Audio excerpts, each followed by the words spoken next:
मुंबईच्या Bhandup railway station बाहेर घडलेल्या भीषण अपघाताने संपूर्ण शहर हादरून गेले.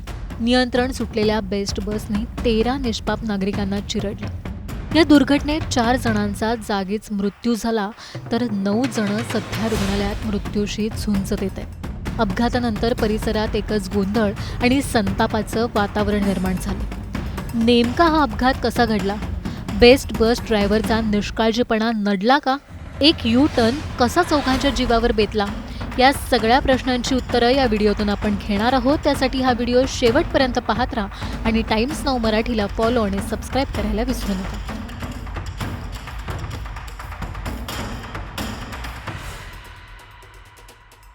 रात्री साधारण 9:30 वाजण्याची वेळ.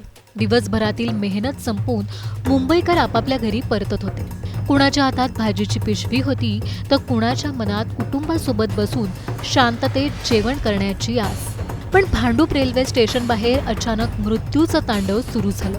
आनंदाचं, शांततेचं वातावरण एका क्षणात शोकात बदललं. लाल रंगाची बेस्ट बस अचानक काळ बनून धावली आणि क्षणार्धात 13 जणांना आपल्या चाकाखाली चिरडली. तिथल्या प्रत्यक्षदर्शींनी सांगितलेलं दृश्य काळजाला थरकाप उडवणार आहे. भांडूप पश्चिमेकडचा रेल्वे स्टेशनचा गजबजलेला परिसर. स्टेशन बाहेरच असलेल्या स्कायवॉक खालून अनेक बस प्रवाशांना घेऊन निघतात. रात्री साधारण 9:30 वाजण्याच्या सुमारात बसची वाट पाहत अनेक प्रवासी रांगेत ताटकळत उभे राहतात. बेस्टची मोठ्या आकाराची बस यूटर्न घेत होती. तिने यूटर्न घेतला आणि पुढे अनर्थ घडला.